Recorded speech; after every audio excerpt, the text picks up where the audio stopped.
Malam itu, kos tua di pinggiran kota tampak sunyi.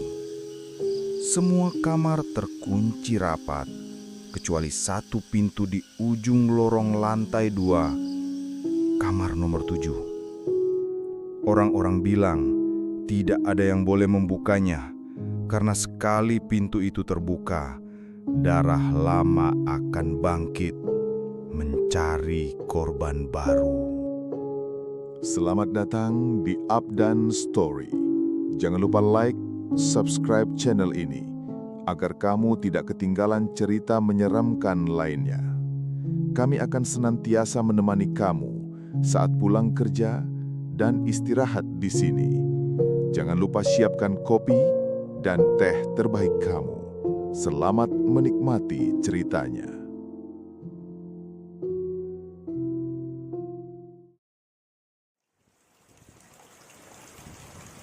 Agung baru saja pindah ke sebuah kosan tua di pinggiran kota kecil. Bangunan itu berdiri kokoh dengan cat yang sudah memudar, sebagian dindingnya retak-retak, dan lorong panjang yang sunyi. Dari luar, kosan itu terlihat biasa saja, namun sejak pertama kali menginjakkan kaki di dalamnya, bulu kuduk Agung berdiri tanpa alasan. Ibu kos, seorang wanita tua berambut putih, sempat memberi peringatan singkat ketika menyerahkan kunci kamarnya. "Agung, kalau kau mau tinggal tenang di sini, ada satu hal yang harus kau ingat. Jangan pernah mendekati kamar nomor 7 di lantai 2, apalagi membukanya." Nada suaranya tegas, tapi matanya penuh ketakutan seolah ia mengingat sesuatu yang buruk. Agung hanya mengangguk, walau dalam hati ia bertanya-tanya, kenapa kamar itu selalu dikunci? Malam pertama. Kosan itu sunyi. Penghuni lainnya jarang keluar kamar. Hanya sesekali terdengar langkah kaki di lorong atau suara pintu yang dibuka pelan. Agung berusaha mengabaikan rasa aneh yang terus menempel. Namun malam pertama sudah terasa ganjil. Tepat pukul 12, ia mendengar suara ketukan dari arah lorong lantai 2. Ketukan pelan, teratur, seperti kode yang diulang-ulang. Tok, tok, tok. Rasa penasaran menuntun langkahnya. Dengan perlahan, ia keluar kamar. Lampu lorong redup, bayangan panjang menempel di dinding. Udara dingin menusuk tulang. Ketika sampai di depan kamar nomor 7, jantungnya berdetak lebih cepat. Dari bawah pintu terlihat cairan merah mengalir perlahan. Bau anyir menusuk hidung. Itu darah. Ia yakin. Tapi bagaimana bisa? Keesokan harinya, Agung menanyakan kamar itu pada tetangga sebelah, seorang mahasiswa tua bernama Dani. Dani hanya menggeneng cepat. "Sudah, jangan banyak tanya. Kalau mau selamat, jangan pernah urus kamar itu." Ekspresinya pucat, seolah ada beban besar di balik ucapannya. Tapi bagi Agung, larangan hanya menumbuhkan rasa penasaran. Malam berikutnya, ia sengaja duduk dekat jendela menunggu suara ketukan itu. Dan benar saja, tepat tengah malam, suara itu kembali terdengar. Kali ini, lebih keras. Dengan tangan gemetar, Agung mendekati pintu kamar nomor 7. Saat ia tempelkan telinganya, samar-samar terdengar suara bisikan. "Bukalah, aku kedinginan." Agung mundur selangkah, jantungnya berdegup kencang. Bisikan itu nyata, seolah seseorang berada tepat di dalam kamar. Rasa penasaran yang tak teratasi membuat Agung nekat. Ia teringat laci kecil di ruang tamu kos yang berisi kunci cadangan. Dengan alasan ingin meminjam kunci kamarnya sendiri, ia mengambil satu kunci lain yang bentuknya berbeda. Malam itu, ia kembali berdiri di depan kamar nomor 7. Tangannya gemetar saat memasukkan kunci ke lubang pintu. Klik, kunci itu pas. Dengan perlahan, pintu kamar terbuka, menimbulkan suara derit panjang yang menusuk telinga.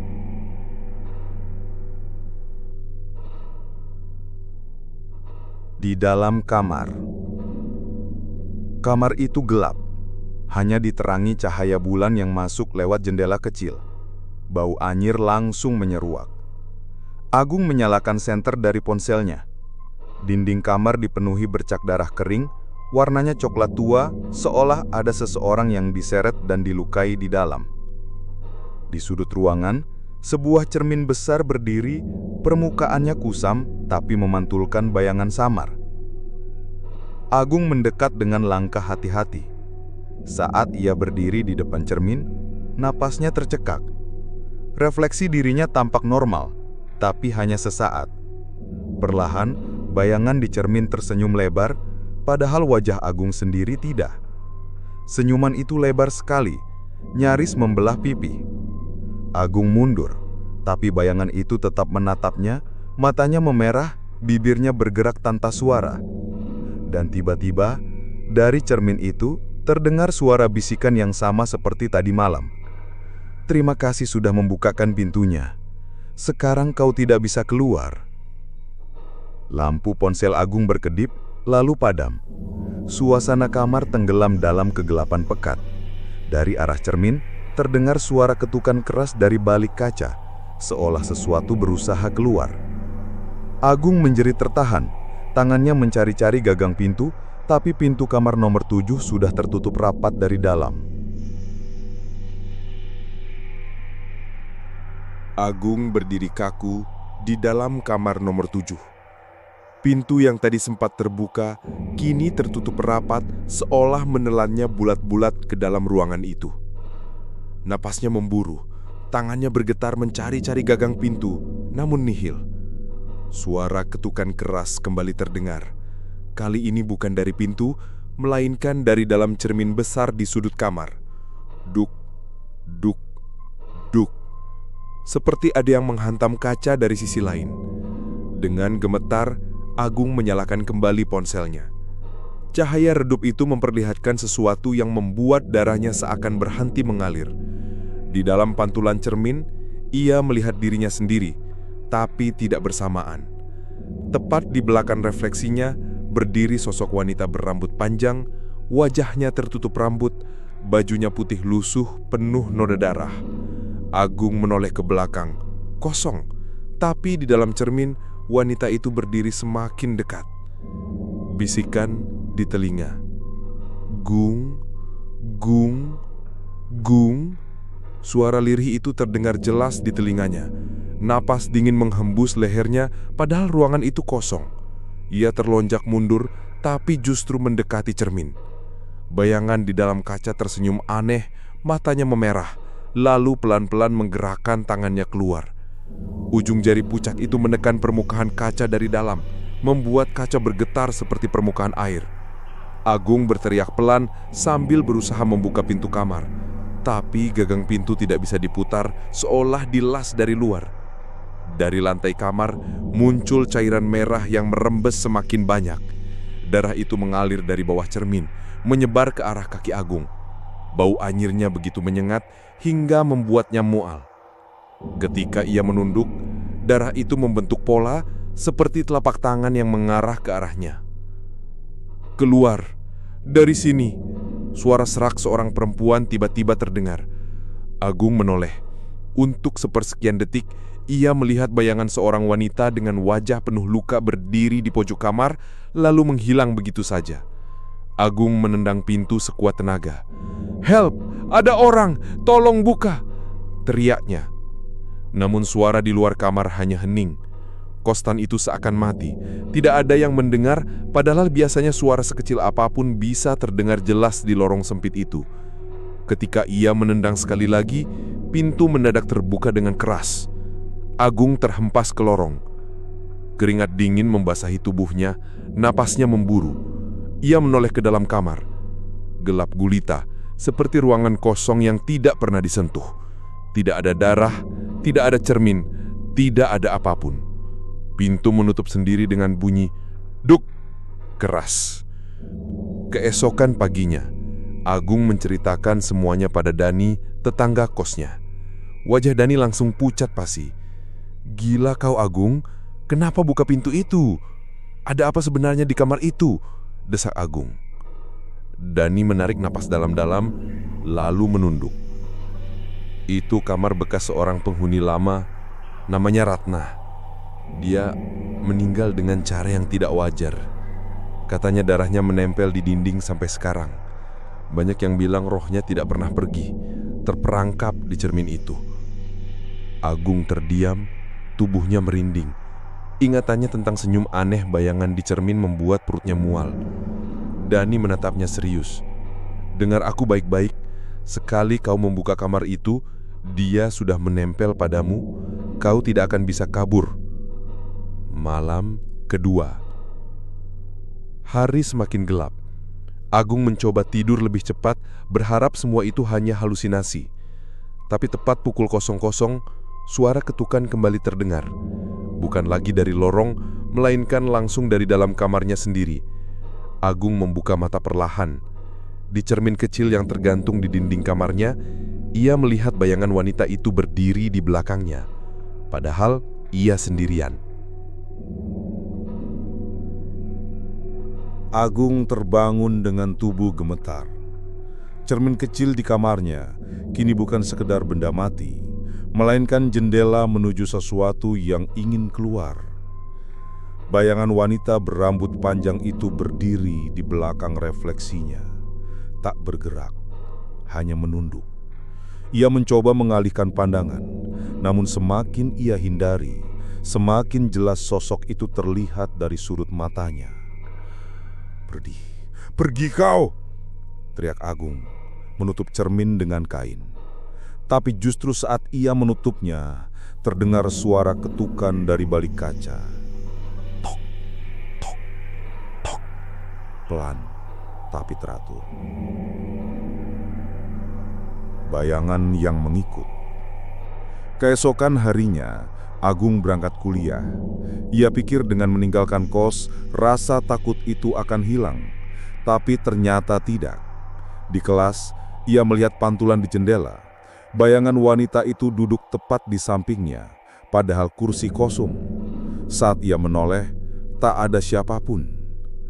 Di kamar mandi kampus, ketika membasuh wajah, cermin di depannya memperlihatkan sosok itu berdiri di belakangnya dengan kepala miring, menatapnya lekat-lekat.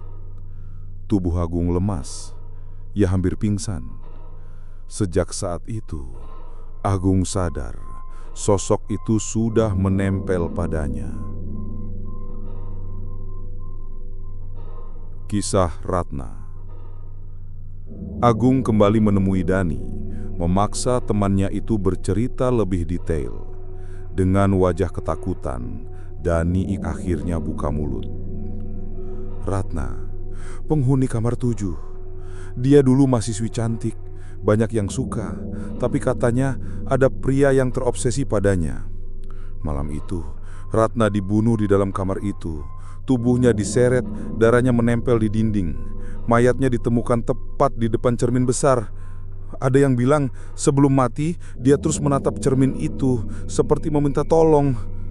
Agung terdiam. Bulu kuduknya berdiri. Dan sejak itu, siapapun yang membuka kamar itu akan dilihat sebagai pengganti Ratna. Malam ketiga. Agung berusaha keras untuk tidak tidur malam itu. Ia menyalakan semua lampu, membuka laptop sambil mendengarkan musik keras-keras. Tapi tepat pukul 00.00, lampu-lampu padam bersamaan. Laptop mati, kosan sunyi total. Gelap. Hanya suara napasnya sendiri yang terdengar. Lalu, dari arah lemari, terdengar suara seretan kaki. Pelan, mendekat. Seret, seret, seret. Agung meraba ponselnya dan menyalakan senter. Saat cahaya itu menyorot ke arah lemari, pintunya terbuka sedikit. Dari celah itu, terlihat mata merah menyala menatapnya.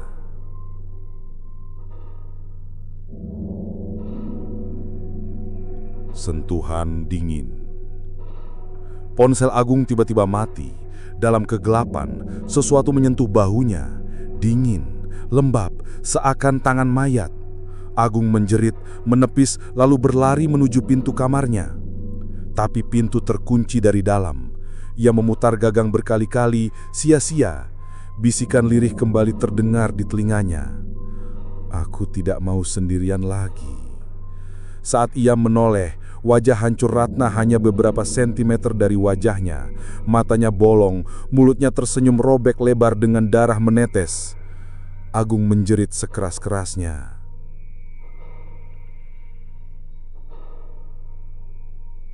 Tak ada yang mendengar. Pagi harinya, penghuni kos lain heran. Mereka mendengar jeritan panjang di malam hari, tapi mengira itu hanya mimpi buruk salah satu penghuni. Saat Dani mengetuk kamar Agung, tidak ada jawaban. Dari luar, kamar terlihat terkunci rapat, sunyi. Namun bila diperhatikan baik-baik, di bawah celah pintu kamar Agung, ada genangan merah yang merembas perlahan. Lorong kosan pagi itu ramai. Beberapa penghuni membicarakan jeritan semalam, tapi semuanya hanya menebak-nebak. Ada yang bilang mimpi buruk, ada juga yang bilang ada maling masuk. Hanya Dani yang pucat pasi, wajahnya tak bisa menyembunyikan rasa takut. Ia mencoba membuka pintu kamar Agung, terkunci rapat. Dari celah bawah pintu masih terlihat rembesan merah. Dani menelan ludah, lalu mengetuk pelan. Agung, kau masih hidup kan? Tidak ada jawaban. Malam terakhir. Di dalam kamar, Agung duduk meringkuk di sudut ruangan. Matanya merah, wajahnya pucat, nafasnya tersengal. Setiap kali ia berkedip, ia melihat bayangan Ratna berdiri semakin dekat. Kenapa kau memilih membuka pintu itu, Agung? Bisikan itu terus mengganggunya. Aku hanya ingin tahu, jawab Agung dengan suara serak, seolah berbicara dengan udara kosong. Cermin kecil di dinding bergetar, permukaannya berubah seperti air yang beriak. Dari dalamnya, tangan pucat keluar perlahan, meraih ke arah Agung. Penarikan. Agung mencoba melawan, menendang cermin itu. Tapi justru semakin ia berontak, semakin banyak tangan keluar, meraih tubuhnya, menariknya ke dalam. Wajah Ratna muncul samar di permukaan kaca. Senyum lebarnya menakutkan. Kau milikku sekarang. Agung menjerit sekuat tenaga. Tubuhnya setengah terseret masuk ke dalam cermin. Kakinya menghantam lantai, tangannya meraih kasur. Sia-sia. Dengan suara retakan kaca, tubuhnya lenyap di telan cermin. Ruangan kembali hening. Cermin itu memantulkan bayangan kamar kosong. Tidak ada Agung di sana. Penemuan. Keesokan paginya, ibu kos akhirnya memaksa membuka kamar Agung bersama beberapa penghuni. Pintu didobrak. Saat pintu terbuka, kamar terlihat kosong. Tidak ada Agung, tidak ada jejak darah. Hanya sebuah cermin besar berdiri di sudut kamar. Padahal sebelumnya, kamar Agung tidak punya cermin sebesar itu. Dani mendekat dengan gemetar. Di permukaan cermin, samar-samar terlihat bayangan Agung sedang berdiri, menatap mereka dengan wajah putus asa.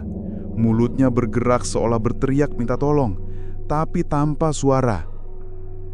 Ibu kos langsung menjerit histeris, menutup wajahnya. Kenapa dia membuka kamar itu? Kenapa lagi-lagi ada yang terjebak? Penghuni baru. Sejak hari itu, kamar Agung resmi kosong. Tidak ada yang tahu kemana perginya dia. Polisi yang datang hanya mencatat hilang tanpa jejak. Namun, penghuni kos lain mulai resah. Setiap malam pukul 00, suara ketukan kembali terdengar. Bukan hanya dari kamar nomor 7, tapi kini juga dari kamar Agung. Dan siapapun yang lewat lorong itu pasti akan merasakan tatapan dingin dari dalam cermin. Seolah ada dua pasang mata yang mengikuti mereka. Ratna dan Agung. Dan sejak malam itu, lorong kos tidak pernah benar-benar sepi. Setiap tengah malam, suara ketukan masih terdengar. Bukan hanya dari kamar nomor 7, tapi juga dari kamar Agung. Mungkin mereka sudah jadi penghuni baru, menunggu pintu itu dibuka lagi. Kalau kalian berani, coba bayangkan, apa jadinya kalau pintu itu ada di kos kalian sekarang. Terima kasih sudah menonton cerita horor ini. Jangan lupa like, share, dan subscribe channel Abdan Story, biar kalian gak ketinggalan kisah mencekam lainnya. Sampai jumpa di cerita berikutnya, dan jangan pernah buka pintu yang seharusnya terkunci.